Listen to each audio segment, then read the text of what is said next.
தமிழக நண்பர்களுக்கும் வணக்கம். சங்கர் அவருடைய இயக்கத்துல ராம் சரண் எஸ் சூர்யா அவர்கள் நடித்த கேம் சேஞ்சர் இந்த திரைப்படம் வெளியாயிருக்கு. இந்த படத்தோட கதை என்ன அப்படின்னு பாத்தீங்கன்னா, ஹீரோ ரொம்ப நேர்மையானவர். அவர் ஐஏஎஸ் அதிகாரி ஆனதும் மக்களுக்கு தொல்லை கொடுக்கிற ரவுடி, அரசாங்கத்தை ஏமாத்துற தொழிலதிபர்கள், ஊழல் பண்ற அரசியல்வாதிக்கு எதிராக கிட்டத்தட்ட முதல்வன் பாணியில ஒரு ஆக்ரோஷமான நடவடிக்கை எடுக்கிறாரு. இதனால ஊழலே தலைச்சு போன அமைச்சர் அரசியல்வாதி எஸ் சூர்யா அவர்களுக்கும் ஐஏஎஸ் அதிகாரி நம்ம ஹீரோக்கும் அடிக்கடி பிரச்சனை வந்துட்டே இருக்கு. இதுக்கு நடுவுல தன்னோட அப்பா எப்படியோ போட்டு தள்ளிட்டு நாம சிஎம் ஆகணும் அப்படின்ற கனவோடு இருக்கிறாரு எஸ் சூர்யா அவர்கள். குறுக்கு வழியில அவர் சிஎம் ஆகிறார். ஆனா அவர் சிஎம் ஆகிற டைம் எது அப்படின்னு பாத்தீங்கன்னா, அவங்களோட ஆட்சி முடிகிற டைம். அதனால அந்த மாநிலத்துக்கு தேர்தல் அறிவிக்கிறாங்க எலெக்ஷன் கமிட்டி. அந்த மாநிலத்துல தேர்தல் நடத்தக்கூடிய தேர்தல் அதிகாரியா ஹீரோ வராரு. அந்த மாநிலத்துல சிஎம் கேண்டிடேட்டா எஸ் சூர்யா அவர்கள் வராங்க. இதுக்கப்புறம் இவங்க ரெண்டு பேருக்கும் நேரடியா வார் தொடங்குது. சோ இந்த வார்ல அதாவது ஒரு நேர்மையான ஒரு ஐஏஎஸ் அதிகாரிக்கும் ஊழல் பண்ற அரசியல்வாதிக்கும் நடக்கிற இந்த வார்ல யார் ஜெயிச்சாங்க அப்படின்றதா இந்த கேம் சேஞ்சர் திரைப்படத்தோட கதை. பொதுவா சங்கர் அவர்கள் அவரோட திரைப்படங்கள்ல சமூக நோக்கம் இருக்கிற திரைப்படங்களை எடுத்துட்டு இருந்தாரு. அதனாலேயே சங்கர் அவர்கள் ஒரு தனித்துவமான இயக்குனரா பார்க்கப்பட்டார். இந்த கேம் சேஞ்சர் திரைப்படமும் ஒரு சமூக நோக்கத்தோட கிட்டத்தட்ட ஒரு முதல்வன் மாநில வர வேண்டிய இந்த திரைப்படம்.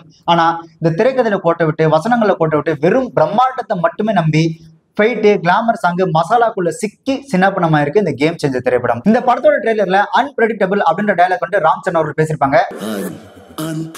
ஆனா இந்த படத்தை பார்த்தோம் அப்படின்னா சீன் பை சீன் நம்மளால ஈஸியா ப்ரெடிக்ட் பண்ற அளவுக்கு தான் மொத்த படத்தையுமே எடுத்து வச்சிருக்காங்க. அதுல இந்த படத்தோட பிளாஷ்பேக் பாத்தீங்க அப்படின்னா, பிளாஷ்பேக் ஆரம்பிக்கும் போதே இந்த பிளாஷ்பேக் இப்படிதான் இருக்கும், இப்படிதான் முடியும்னு ரொம்ப ஈஸியா கெஸ் பண்ற அளவுக்கு ரொம்ப மோசமான ஒரு ஸ்கிரீன் பிளே தான் இந்த படத்துக்கு எழுதியிருக்காங்க. இந்த மாதிரி சமூகம், அரசியல் சார்ந்த திரைப்படங்கள்ல வசனங்கள் அப்படின்றது ரொம்ப ரொம்ப முக்கியம்.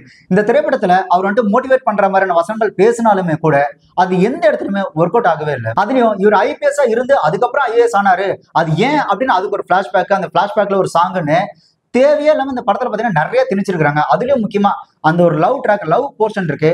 அதெல்லாம் அந்த படத்துக்கு சுத்தமா செட் ஆகல. அதை அப்படியே கட் பண்ணி தூக்கி போட்டாலும் இந்த படத்துக்கு ஒரு லாஸும் கிடையாது.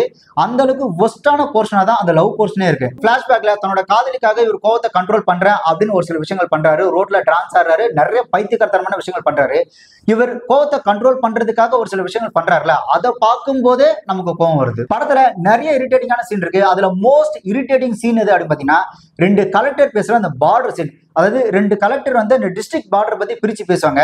அந்த சீன் பாத்தீங்கன்னா பயங்கர இரிட்டேட்டிங்கா இருக்கும். ரொம்ப ஒரு முக்கியமான ஒரு விஷயத்த ஒரு காமெடியா கேவலமா எந்த அளவுக்கு காட்ட முடியுமோ அப்படி காமிச்சிருக்காங்க. அந்த பார்டர் சீனை ஒரு இன்வெஸ்டிகேஷன் பண்ணும்போதோ இல்ல ஒரு கிரைம் நடந்து அது ரிலேட்டடா இந்த ஒரு பார்டர் சீனை வந்துட்டு மக்களுக்கு எக்ஸ்பிளைன் பண்றேன் அப்படின்ற மாதிரி அந்த ஒரு பார்டர் சீனை காமிச்சிருந்தாங்க அப்படின்னா அந்த சீன் வந்துட்டு ஒரு வேல்யூடான சீனா இருந்திருக்கும். ஆனா ரொம்ப ரொம்ப ஒரு மொக்க காரணத்துக்காக ஒரு பார்டரை பத்தி ரெண்டு கலெக்டர் பேசுற மாதிரி ஒரு சீன் ஒன்று எடுத்திருப்பாங்க. அது செம்ம இரிட்டேட்டிங்கா இருக்கு. அதுலயும் கிளைமேக்ஸ் ஆக்சுவலா எலெக்ஷன் முடிஞ்சு கவுண்டிங் நடக்குது.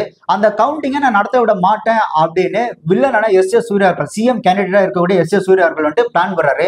ஓகே, நம்ம ஹீரோ வந்துட்டு ஐஏஎஸ் படிச்சாரு, அவருக்கு வந்துட்டு நிறைய அறிவு இருக்கும், அதை வந்து எப்படி புத்திசாலித்தனமா ஹேண்டில் பண்ண போறாரோ அப்படின்ற மாதிரி நம்ம பார்த்துட்டு இருந்தோம். அப்படின்னா ஏன்பா நாங்க தெலுங்கு இண்டஸ்ட்ரிப்பா, எங்ககிட்ட நீ எப்படி புத்திசாலித்தனம் எதிர்பார்க்கலாம் அப்படின்ற மாதிரி மட்டமான ஒரு கிளைமாக்ஸ் கொண்டு வந்து இந்த படத்தை முடிச்சிருந்தாங்க. இப்ப இருக்கிற டெக்னாலஜி டெவலப்மெண்ட்ல ஒரு மாநிலத்துல எலெக்ஷன் முடிஞ்சு எலெக்ஷனுக்கான கவுண்டிங் நடக்குது அப்படின்னா அந்த கவுண்டிங்கை மொத்த ஒழுங்குமே சோசியல் மீடியா மூலமா உத்து பார்த்துட்டு இருக்கோம். அப்படி இருக்கும்போது அந்த கவுண்டிங், அதாவது அந்த எலெக்ஷன் கவுண்டிங் நடக்கிறதே வெளி உலகத்துக்கே தெரியாதுன்ற மாதிரியும், அந்த தெரியாது அப்படின்றதுனால அந்த இடத்துல வில்லன்கள் வந்துட்டு ஆட்களை கூட்டு வந்து ரவுடிசம் பண்ணி பெரிய கலவரம் பண்ற மாதிரியும், அதை விட முக்கியமா அந்த எலெக்ஷன் கவுண்டிங் நடக்கிற இடத்துல வெறும் 60 போலீஸ் தான் இருக்கிற மாதிரியும், அந்த 60 போலீஸையும் தேர்தல் அதிகாரி நீங்க வீட்டுக்கு போங்க எல்லாத்தையும் நான் பாத்துக்கிறேன் அப்படின்னு சோலோவா நின்று சண்டை போடுற மாதிரியான காட்சியை ஒரு காமன் சென்ஸ் எடுக்கிற யாருமே எடுக்க மாட்டாங்க. ஆனா சங்கர் சார் எப்படிதான் அந்த ஒரு கிளைமேக்ஸ் எடுத்தாரு அப்படின்றது சுத்தமா புரியல. சொல்ல போனா மக்களுக்கு எஜுகேட் பண்ற அளவுக்கு வந்திருக்க வேண்டிய திரைப்படம் தான் இந்த கேம் சேஞ்சர் திரைப்படம்.